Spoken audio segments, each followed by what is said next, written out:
Така, аз не съм поглеждал графиките, така че ще изтрия абсолютно всичко, каквото имам като рисунки. Ще изчистя графиките и ще преразгледаме маркета.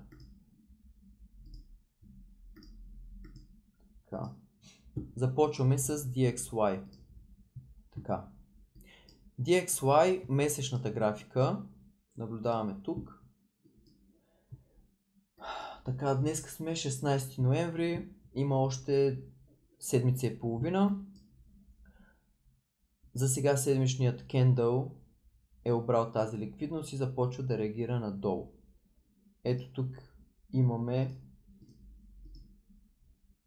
ето този имбаланс, който цената, нали, този хай, който цената може да ребалансира. Може и цената просто да остане в консолидация и да остави този мъничък гап. Нали, това ще разберем като затвори месечния кендъл. Окей.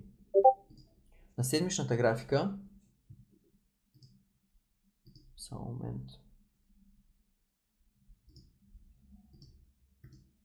Извинете. Окей. Така. На седмичната графика какво имаме на DXY? Ето този миналата седмица имахме кендъл 2 тип затваряне. И този гап беше отворен. Цената падна до него, ребалансира. Имаме ето този ордер блок, ще си го маркираме. Така, bullish order блок. Общо взето в момента цената държи този bullish order flow. Това значи, че откакто имаме тази реакция отдолу, цената започва да създава този bullish price action, или когато направи противоположен кендъл и го пробие нагоре, цената, когато се върне и го респектира, пробива нагоре и общо взето започва да си променя движението от предишното. Цената се е движила надолу и е респектирала bullish кендълите, сега след това е влязла в консолидация и сега започва да създава този bullish order flow. Така, това ни е седмичната графика. Имаме тази малка реакция от този гап. Потенциално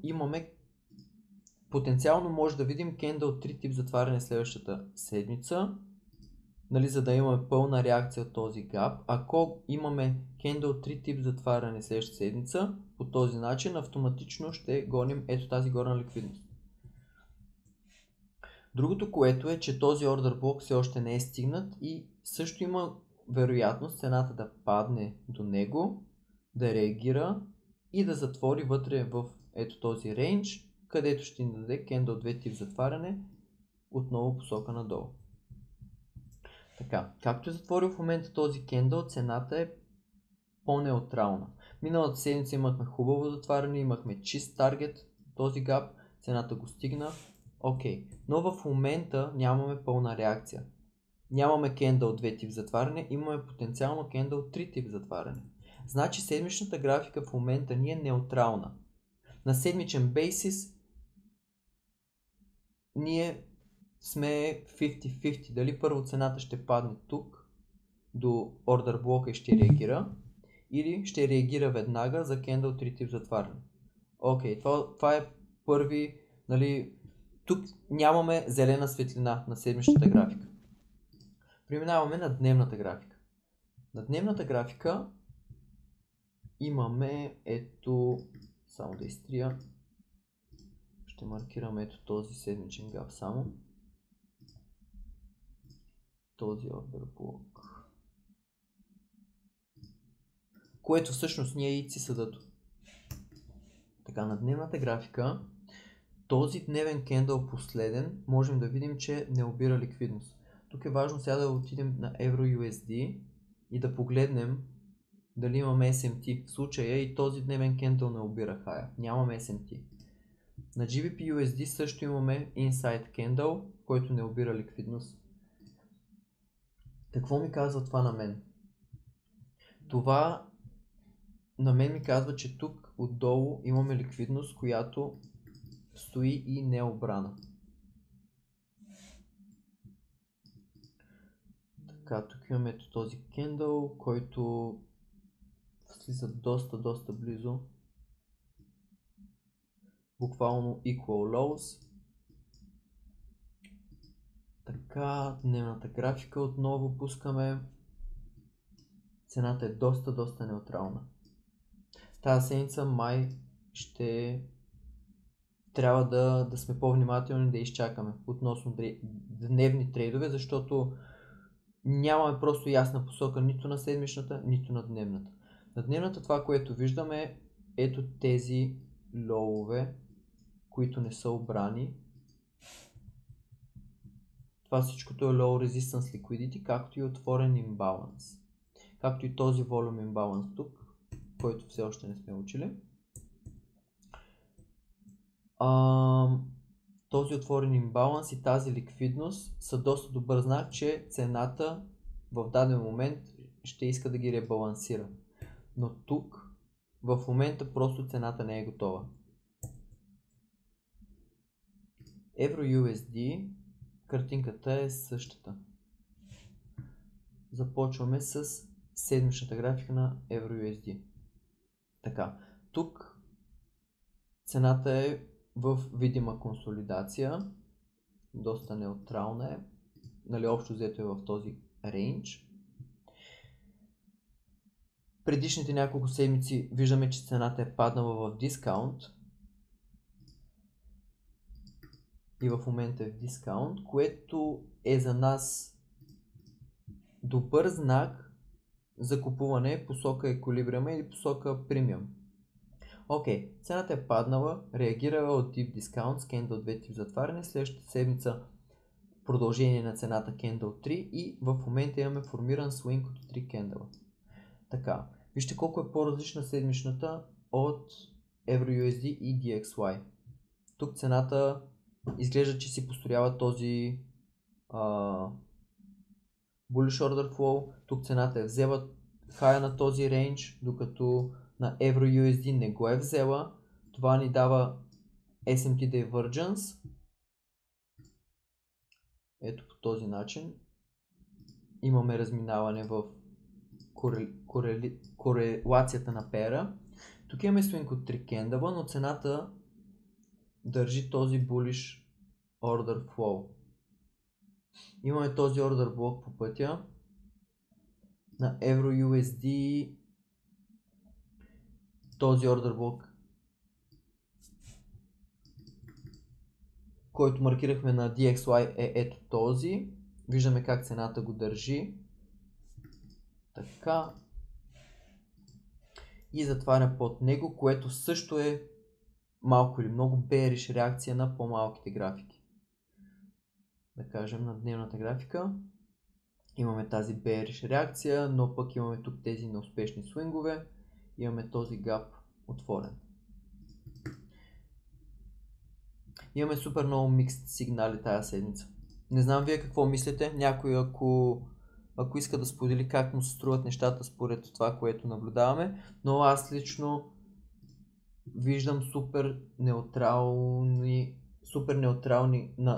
неутрални графики, седмична и дневна. Ето и GBP USD, дневната графика е неутрална, седмичната имаме реакция от този Fair Value Gap, кендъла също е неутрален, в същото време идваме от долу, от обиране на ликвидност. Дневната графика, тук остават тези лоуве, тези хайове. Нека да видим новините.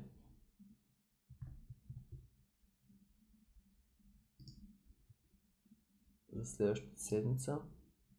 15 ноември, 16, така, сряда имаме, така, вече има правителство в Америка и вече новините ще се състоят. Имаме CPI за GBP, имаме FOMC meeting, Non-Farm Payroll в четвъртък, това е защото миналата седмица не се състоя.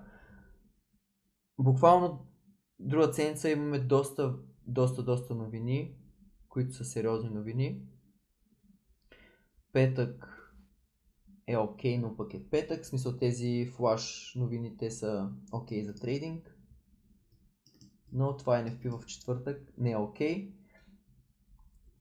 Понеделник, вторник нямаме новини. Единственият план, който мога да се направя за следващата седмица според икономическия календар и цялата тази неутралност на маркета е да видя понеделник, вторник и сряда. Понеделник, вторник и сряда, ако имаме едностранно движение, няма значение посока надолу или нагоре или надолу, ако имаме едностранно движение, където да акумулира ликвидност и преди новините, нали, да е събрана, нали, тази ликвидност да е оставена от необрана преди новините, нали, в четвъртък можем да видим някакъв ревърсъл, за да се обере ликвидността, която е акумулирана през първите 3 дни. Това е единствения сценарий, който аз мога да си създам. От там нататък всичко е неутрално. GBP-USD е неутрална цената, Euro-USD е неутрална цената. И да, ETXY също е неутрална цената за следващия кендъл. Така че, момчета и момичета, другата седмица аз най-вероятно ще съм много предпазлив, най-вероятно няма да гледам изобщо за дневни трейдове, тъй като искам малко повече информация. Това не ми е достатъчно цената да е в този гап, да е реагирала и да е затворила вътре. Нямаме кендъл 2 тип затваряне, затова трябва да изчакаме. Най-добрата възможност, най-добрите възможности, които ще имаме, са след кендъл 2 и след кендъл 3 тип затваряне. Нали, когато имаме хубаво затваряне, след обиране на ликвидност, може да се види, че следващият кендъл нали, е високо вероятно да експандне в същата посока. Нали, когато гледаме тези свингове. Така че, ето тук, миналата седмица нашия план е изпълнен. Нямаме хубаво затваряне, което да ни даде хубава представа къде е по-вероятно сега. Така като гледаме, окей, вероятно да бъде взет този лоу, след това цената да реагира нагоре. Също така е вероятно цената да вземе този хай като кендъл 3 тип затваряне, реакция от този гап и за създаването на свинг. Но няма как да знаем. Както и с новините следващата седмица, най-добре е да сме много по-голям пас, отколкото да трейдваме, да рискуваме капитала си в неутрален маркет. Няма смисъл просто. Така че аз ще се фокусирам следващата седмица само единствено върху скалпинг и ще изчакам да затвори следващия седмичен кендъл и да ни даде информация. И другата неделя ще видим нали, какво се е случило. Вече няма как. Значи възможностите са няколко. Или следващата седмица да бъде Inside Candle, или следващата седмица да бъде Candle 2 тип затваряне, или Candle 3 тип затваряне, или да имаме голям Expansion Candle, нали, тъй като имаме доста новини, може да видим доста голяма volatility. Това са 4 опции, които имаме като кендали. И оттам и ще видим как ще затвори и ще действаме оттам.